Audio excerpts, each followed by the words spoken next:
We've got here in studio this morning from the Mason County Economic Development Council. Always happy to talk to Lynn Longan. Good morning, Lynn. How are you? Good morning. I'm good. Nice to see you here. Last week, we had a good conversation, and you mentioned that some new numbers would be released on Friday. They're out there for the public, and these, again, were part of what?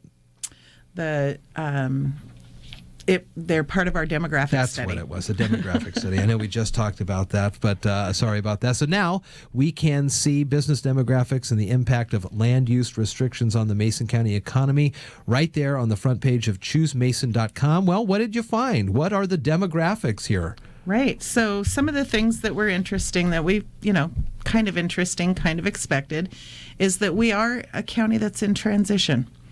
And by that, you can see that the healthcare industry is growing. It also came about that the retail industry is growing in Mason County. And most people, maybe myself included, would go, what? Yeah, that is an interesting note. But according to the numbers, that's the way it is in the county. Okay. And manufacturing is contracting, which is not really surprising. I think that falls into line kind of with what's been happening in the United States over the last 20 years. Looks like the county is about still just kind of a smidge over 60,000 people or so. I think we're at about 62,000 is the last that I saw, the last study. It does say that is a significant population growth. With a large out-migration of our workforce going to other counties to work, which is, it tells us a lot. It tells us where we need to focus. We need to do economic development. Mm-hmm. Our personal income lags behind the state and the national, primarily because of the move from higher-paid technical jobs to lower-paid service opportunities. Okay. And when you talk about lower-paid service opportunities, would those kind of be... what would those be? Well, I mean, not to call out any of the industries, but when you're looking at food service, your hotel, motel, hospitality industry, Okay. They usually tend to be lower paid than a high tech job. Is that because of the contraction of our commercial industries like the logging and things like that have gone over the last couple of years? Right. Oh, okay. All right. What else is in there? So, boy, this is a detailed report. There's a lot to this. It really is. There's 4,668 sole proprietors in Mason County. Wow. The Small Business Administration reports that 73% of all businesses are sole proprietors. In Mason County, it's 77%, so a little higher. And when it comes to the distinction of small business, that can go up to, isn't it 499 employees kind of on a state? That's what's according considered to the Small Business Administration, yes. And so what are these ones? That they work. Well, this is sole proprietor, so it's just a one person that owns it. It doesn't necessarily say how many employees they have, just that the owner. So it's... I mean, that's pretty... I don't know if a lot of people know that. I mean, I don't know many folks that would say a small business, especially around here, 500 people. That's a pretty big business. Yes. Okay. Interesting. You did find some of the industries and folks that do have the most employees that kind of make up for there. I see Little Creek is tops, and they've been tops for a while now. They have. About 800 employees.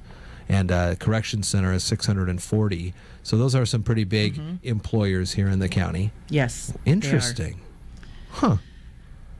So what's this mean for the EDC? Yeah. It means that let me start with this. Economic development is about building strong communities, increasing the poverty levels, increasing our tax base, and that all of those so that they result in being a place where people want to live and raise their families. Mm-hmm.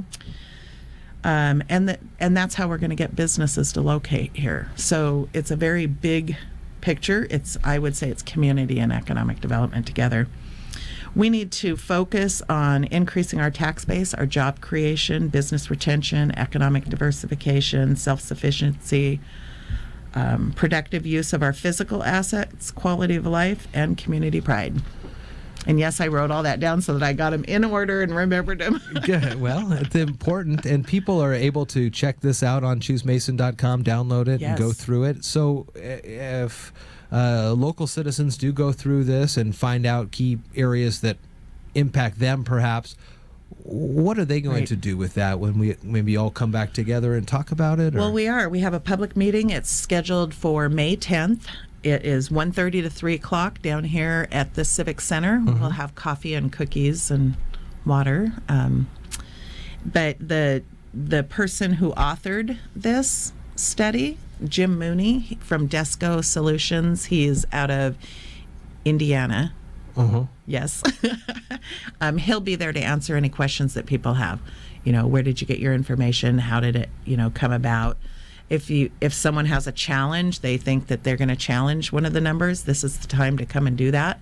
Not, hopefully not in a belligerent way, but just to talk about it. So, maybe we don't feel that that's true, and let's talk about that.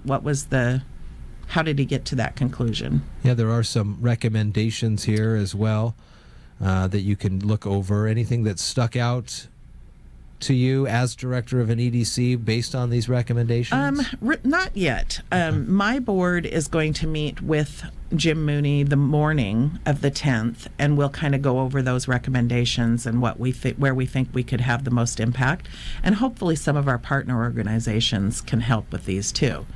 It's amazing to see just the little clusters and pockets of people and hamlets, smaller villages, what they consider a hamlet. And we started this because of the, last year when we made some recommendations for economic development changes to the comprehensive plan, we realized that we really needed to do a more updated, in-depth study of what we have before we make those recommendations. So this is a good opportunity for us to, come forward with new recommendations, maybe. A long time in the works, as it was hard. I remember last week you said it was hard to be able to find all 4,000 businesses in the county with listings, but good hard work there, and this looks like a good launch pad to get some good information in. Again, public meeting May 10th, 2 to 3 at the Civic Center. ChooseMason.com. Lynn Longan here, the director of the EDC. You can find them now just up the road from the old Radio Ranch at 310 West Coda Street, and the phone number is still 426-2276. Download that thing, look through it, good information, and when people ask questions, you'll have a little bit of information on what's going on around here. Now we can say not anecdotally, but for sure, yeah, based on these reports and studies. Very nice. All right, Lynn. Well, good to see you. Have a great rest of your week, and we'll talk next week. Thanks.